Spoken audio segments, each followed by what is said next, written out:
పచ్చిశనగపప్పు ఒక 2-3 టీ స్పూన్లంతా వేశాను. పావు కప్పు పెసరపప్పు, 1 కప్పు బియ్యం తీసుకున్న రేషన్ బియ్యం. స్టవ్ ఆన్ చేసుకొని ఫ్లేమ్ని సిమ్లో పెట్టేసి బాగా దూరగా వేయించుకోవాలి. సంక్రాంతి పండగ కదండి, అందరికీ హ్యాపీ సంక్రాంతి.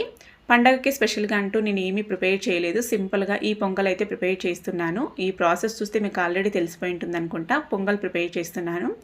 పిల్లలకి కోల్డ్ కాఫ్ ఉండడం వల్ల ఇంకా పిండి వంటలు లాంటివి, ఇంకా బొబ్బట్ల లాంటివి ఇవన్నీ ఆయిల్ కానీ నెయ్యి కానీ ఎక్కువ పడుతుందని వద్దు అని చెప్పారు. ఇంకా చేయట్లేదు, సింపుల్గా ఇదైతే చేస్తున్నాను. ఇంకా స్వీట్ ఉంటే బాగుంటుంది కదా ఇంట్లో పండగ రోజని.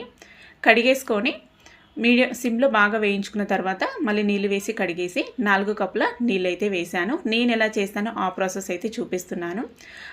పొంగల్ మొత్తానికి ఫ్లేవర్ బాగా రావాలి అనుకుంటే ముందుగా ఇలాగే వేసుకోవాలి. ఉడికించుకునే ముందే 2 యాలక్కాయల్ని దంచి వేసుకున్నాను.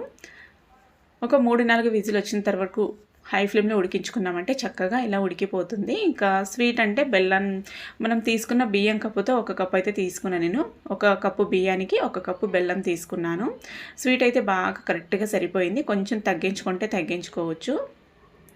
బెల్లం వేసుకొని స్టవ్ ఆన్ చేసుకొని ఇలా మిక్స్ చేసుకుంటూ ఉన్నామంటే బెల్లం మెల్ట్ అవుతుంది అండ్ అన్నం కొద్దిగా మ్యాష్ అయినట్టు అవుతుంది. చాలా బాగా కన్సిస్టెన్సీ కూడా కరెక్ట్గా వస్తుంది మనకి. ఇలా మిక్స్ చేసుకొని నేను ఇక్కడ ఇంకొక కప్పు నీళ్ళు అయితే వేస్తున్నాను. మొత్తం 5 కప్పులు అయితే వేసుకున్నాను. కన్సిస్టెన్సీ మీకు ఎలా కావాలంటే ఆ కన్సిస్టెన్సీకి నీళ్ళు యాడ్ చేసుకొని చేసుకోవచ్చు. పాలు కూడా వేయచ్చు, కానీ పిల్లలకి పాలు కూడా పెట్టొద్దు అని అన్నారు. అందుకే నేను పాలు వేయకుండా ఇలా నీళ్ళతోనే చేశాను. చూడండి, ఉడికిన తర్వాత బెల్లం మొత్తం మెల్ట్ అయిన తర్వాత ఇలాగొచ్చింది కన్సిస్టెన్సీ అయితే. మీకు ఇంత లూజ్గా వద్దు అనుకుంటే ఇంకొంచెం నీళ్ళ క్వాంటిటీ తగ్గించుకోవచ్చు. ఫైనల్గా కొంచెమే నెయ్యి వేసి డ్రై ఫ్రూట్స్ అయితే వేయించాను, అదైతే వేసేసాను. ఇంకా స్టవ్ అయితే కట్టేసేద్దాం. మీరు పండగకి స్పెషల్గా ఏమేమి పిండి వంటలు చేసుకున్నారు, ఎలా ఎంజాయ్ చేస్తున్నారు ఏంటి అనేసి తప్పకుండా నాతో షేర్ చేసుకోండి. ఇంకా పిల్లలకైతే బౌల్లో వేస్తూ ఉన్నాను. కొంచెం చల్లారిన తర్వాత అయితే ఇంకొంచెం దగ్గర పడుతుంది. అలాగే పిల్లలు కూడా బాగా ఇష్టంగా తింటారనేసి ఆరబెడుతున్నాను ఇలా బౌల్లో వేసి అయితే. టేస్ట్ అయితే చాలా బాగుంటుంది. చాలా తక్కువ టైంలో ప్రిపేర్ చేసుకోవచ్చు అండ్ చాలా సింపుల్ ప్రాసెస్. మరి మీకు నచ్చిందో లేదో, మీరు ఎలా ప్రిపేర్ చేస్తారో తప్పకుండా నాతో షేర్ చేసుకోండి. సో అందరికీ హ్యాపీ సంక్రాంతి.